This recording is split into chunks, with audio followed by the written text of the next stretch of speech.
J'espère que vous allez bien, j'espère que vous vous portez bien. Nous avions commencé cette journée du 21 mars 2024 par une longue émission, j'avoue. Beaucoup d'entre vous nous demandent de faire des émissions de 10, 15 minutes, 8 minutes. Ce n'est pas possible, Yanis. L'actualité algérienne, elle est très compliquée. On n'est pas là pour faire des clics. Je vous le dis toujours. Nous demandons votre attention, votre implication, votre concentration, parce qu'on est dans une démarche d'enquête, d'investigation, d'explication, d'analyse, de décryptage de phénomènes très complexes de l'actualité algérienne. Nous avons commencé cette journée, elle était longue, notre première émission, parce qu'on parlait de l'incroyable, de tout simplement et hallucinant communiqué de la présidence de la République à la suite d'un événement controversé, inédit, où un chef de l'État, c'est la première fois dans l'histoire de l'Algérie, un président de la République organise une cérémonie spécialement dédiée, ou une cérémonie pour dérouler spécialement le tapis rouge, une cérémonie pour rendre hommage et pour encourager une organisation privée. Il ne s'agit pas d'une entreprise ou d'un groupe privé qui a exporté des millions de dollars, qui a réalisé des marchés importants à l'étranger, qui a fait rayonner l'image de l'Algérie à l'étranger, qui a propulsé le Made in Algérie. Il s'agit d'une organisation patronale nouvellement créée que depuis février 2022, le CREA, le Conseil du renouveau économique algérien, dirigé par un monsieur Kamel Moula, qui n'a absolument rien d'extraordinaire. Ce monsieur n'a rien fait, n'a aucun mérite, pardonnez-moi. Où je dis Kamel Moula? Kamel Moula a hérité d'un groupe familial, Vénus, que son père et sa famille lui ont laissé. Il a eu des amis, il a profité de l'ancien système parce qu'il était lui-même parmi la Isabat Ali Haddad. Nous avons les photos et les événements et la littérature. Allez voir toutes les activités du FCE de 2014 à 2019. Allez voir tous les événements. Allez voir toutes les rencontres, toutes les réunions nationales et internationales. Kamel Moula a toujours été aux côtés de Ben Amour, d'Ali Haddad et des autres membres les plus importants du FCE. Quand toujours ma'ahum.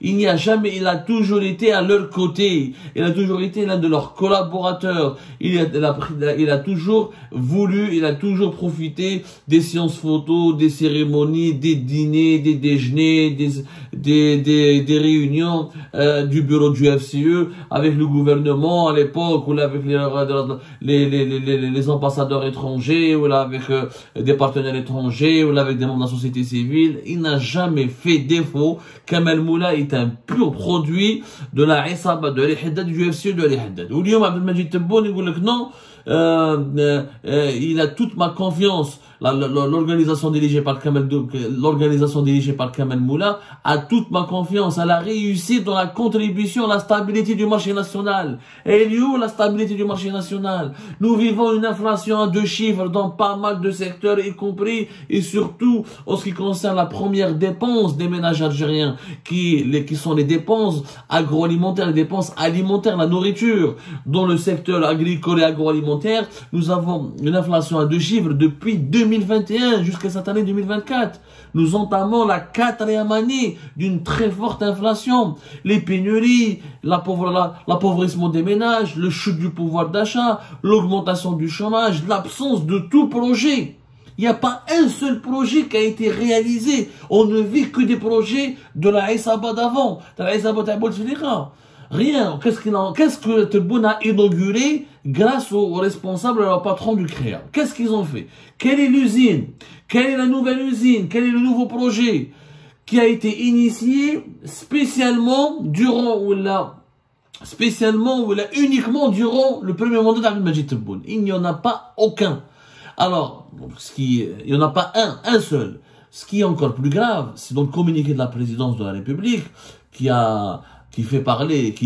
impute à Abdelmajid Tebboune une confiance absolue qu'il place. Je ne sais pas si Abdelmajid Tebboune a lu les communiqués qui parlent en son nom. Je ne sais pas s'il contrôle. Je ne sais pas si Abdelmajid Tebboune contrôle ce qu'on dit en son nom dans les communiqués, les écrits officiels du palais présidentiel de Mouladia.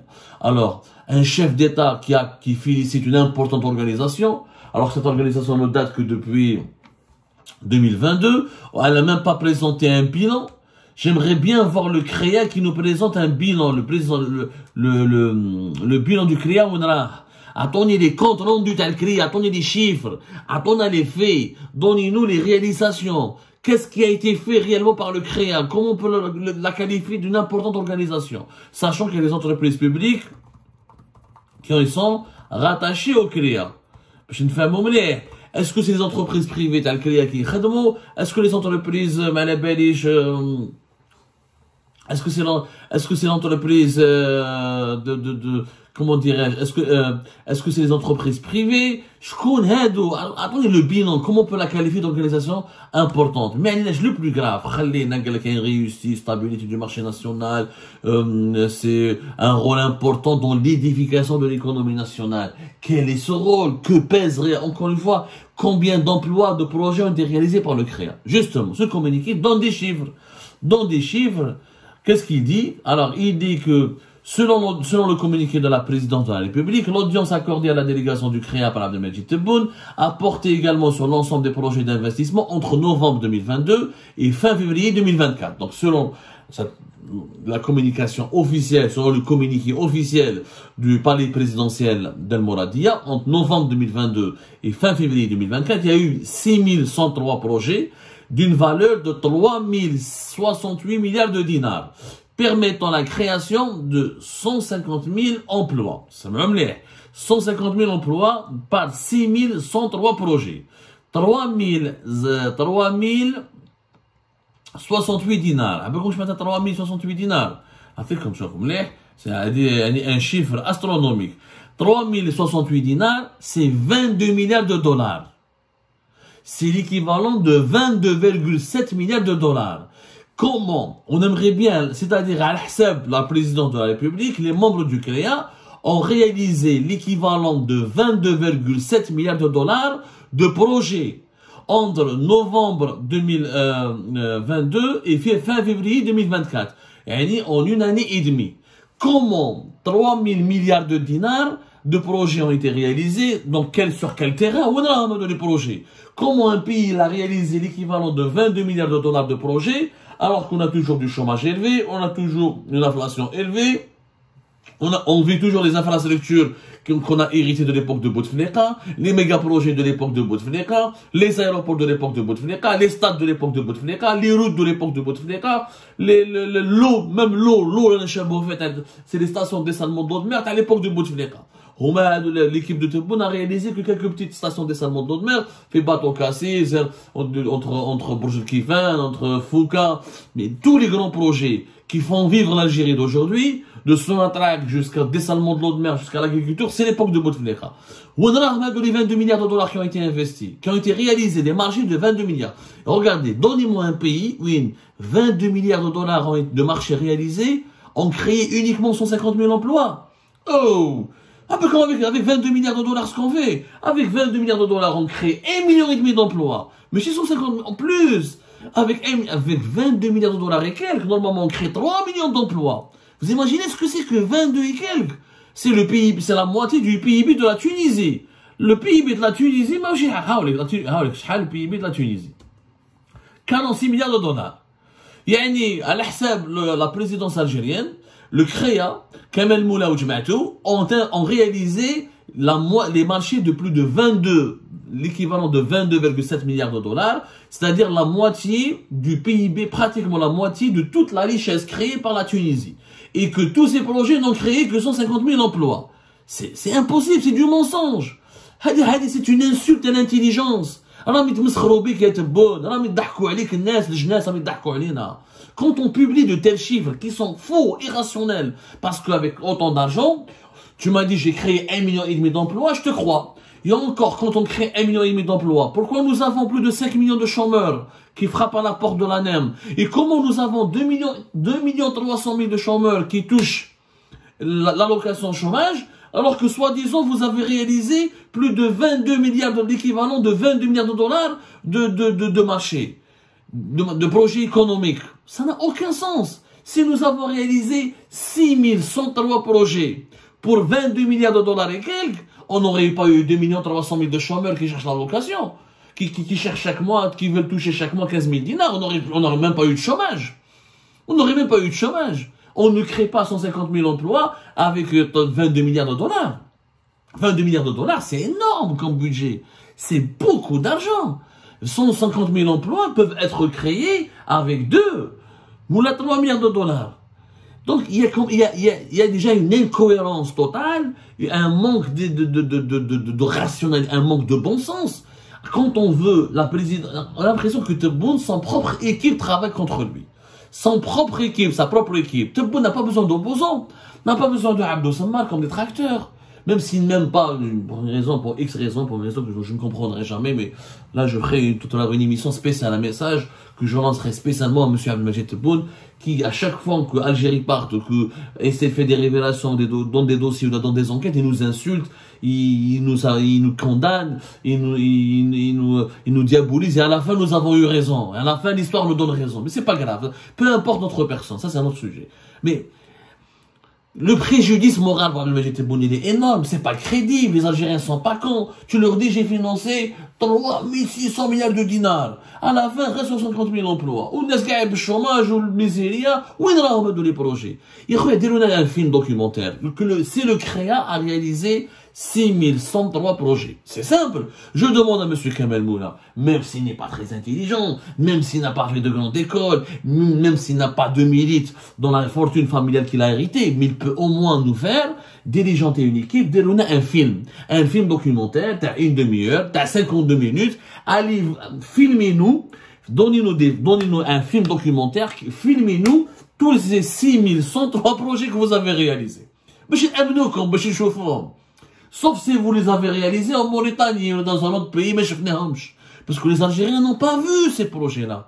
On voit des extensions de certains projets commencer et débuter fait Bouteflika, ou on voit la finalisation ou l'achèvement de certains projets commencer fait Bouteflika, ou la réception de certains projets commencer à l'époque de Bouteflika.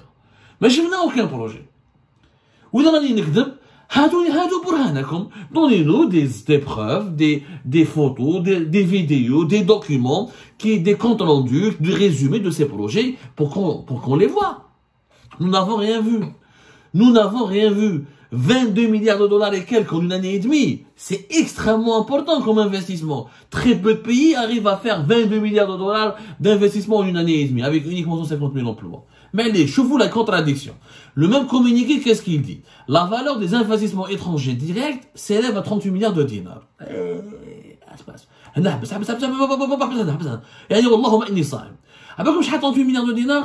C'est 28 millions de dollars.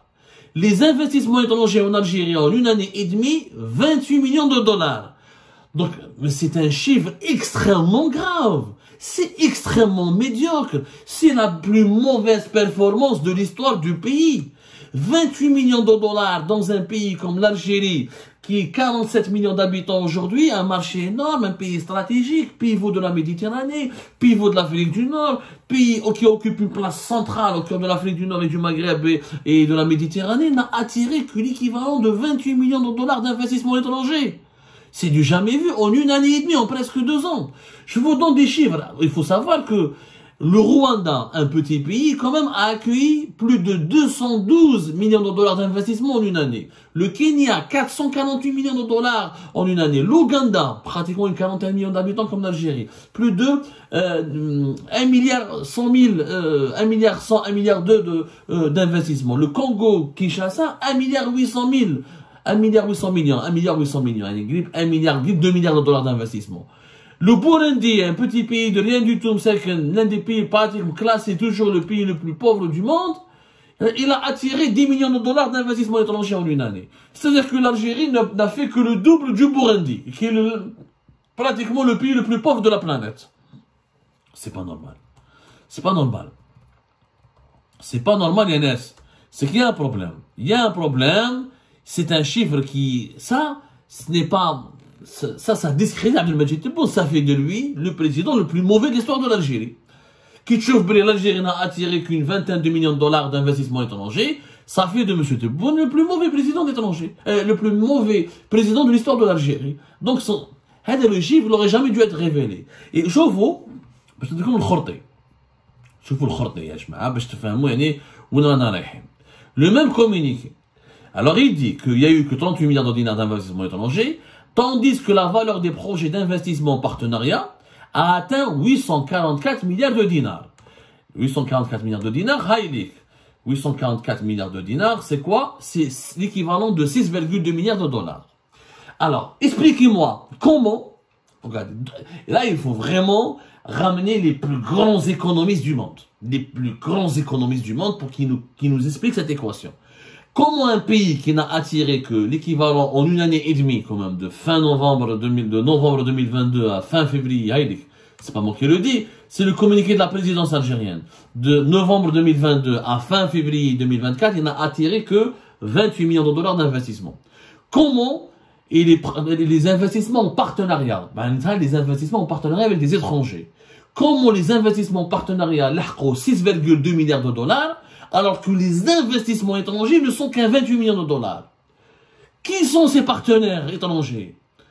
Les idées, même, normalement, même les projets en partenariat, tout, c'est quoi un investissement direct étranger? C'est tous les capitaux étrangers injectés par des investisseurs non résidents, non nationaux, c'est-à-dire qui ne sont pas algériens, qui n'habitent pas en Algérie, qui injectent des devises dans l'économie nationale. Comment nous avons eu 6,2 milliards de projets de partenariat, alors que tous les investissements directs étrangers sont uniquement de 28 millions de dollars, l'équivalent de 28 millions de dollars, de 28 millions de dollars. C'est incohérent. Ça veut dire qu'il y a des projets en partenariat, c'est le chiffre de 844 milliards de dinars, qui est l'équivalent de 6,2, est un faux chiffre. Ce n'est pas possible. Un étranger qui ne ramène que, des étrangers qui ne ramènent que 28 millions de dollars ne peuvent pas être partenaires dans des projets de 6,2 milliards de dollars.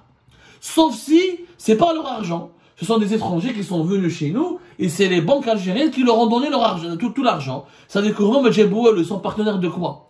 Ils ont ramené le savoir-faire, ils ont ramené la technologie, mais voilà. Des partenaires de quoi? Parce que quand il y a un partenariat dans un projet, ça veut dire quoi? Ça veut dire que ce sont deux parties, deux entreprises qui décident de s'unir, de collaborer ensemble, de joindre leurs efforts pour financer, pour créer un projet commun. Le partenariat, il est d'abord financier avant d'être organisationnel, managérial. Mais qu'est-ce qu'un projet, une entreprise, ça n'existe pas, sauf dans des cas très précis. Des détenteurs de brevets, des détenteurs de technologies de pointe, des détenteurs, c'est le seul qui fabrique de la seringue, c'est le seul qui fabrique de la caméra, il a le monopole pour fabriquer de l'imprimante. Mais sinon, c'est un projet, oui, il y a un partenariat, mais il y a une seule entreprise qui détient tous les capitaux, qui ramène tout l'argent, ça n'existe pas. Ou là, en tout cas, ça n'a pas de sens. Sauf que ce sont les banques algériennes qui ont prêté à ces investisseurs étrangers. Et c'est pour ça que les investisseurs étrangers ne ramènent pas de l'argent. Or, si les étrangers viennent chez nous et prennent l'argent de nos banques, donc ce n'est plus des investisseurs, ce sont des profiteurs.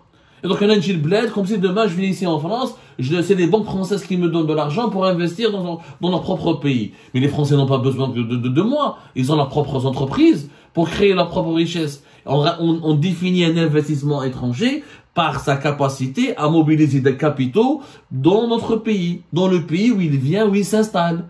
Mais c'est des chiffres incohérents. En réalité, il n'y a pas de marché. Tous ces chiffres-là sont mensongers, ont été inventés de toutes pièces. Et je défie les services de la présidence et les équipes du CREA de nous donner un exemple concret.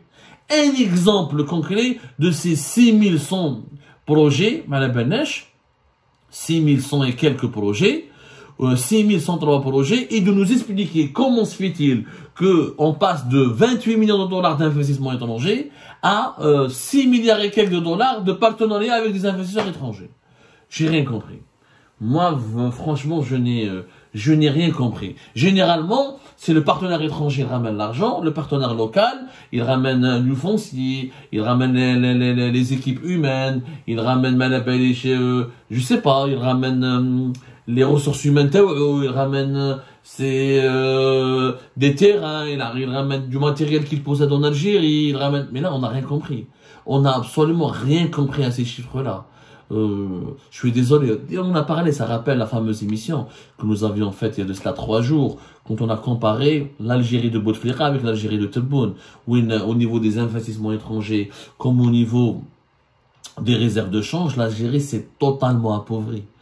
On est passé de plus de 2 milliards de dollars d'investissement étranger en 2009 à moins de 80 millions de dollars d'investissement étranger en 2022. Et là, les chiffres officiels parlent de l'équivalent de 28 millions de dollars. C'est extrêmement ridicule. Même les pays les plus pauvres du continent africain arrivent à attirer plus de 20 millions de dollars d'investissement étranger par an. Chez eux, c'est extrêmement grave. Les réserves de change, j'en parle pas. On était à plus de 200 milliards de dollars à l'époque de Bouteflika. On n'est même pas 90 à l'époque de Tebboune. Il n'y a pas de table, il y a aucun table, il n'y a même pas de comparaison possible entre les deux époques. Mais là, je suis désolé, c'est une insulte au président Abdelmadjid Tebboune.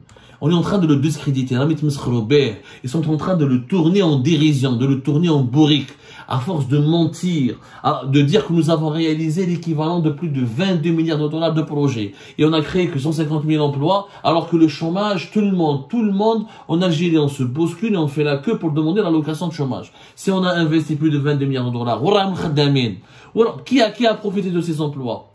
Qui a profité de ces projets? Où est l'impact de ces projets sur le bien-être, sur le confort, sur le quotidien concret de la population algérienne? C'est tout simplement une insulte à l'intelligence de notre peuple, d'abord, de lui mentir de la sorte.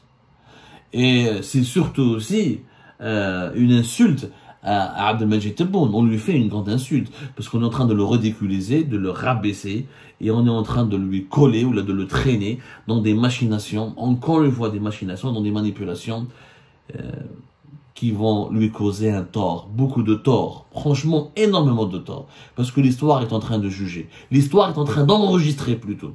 L'histoire est en train d'enregistrer et elle jugera plus tard. Mais le jour du jugement de l'histoire, ça va être très difficile de payer l'addition parce qu'elle sera très salée.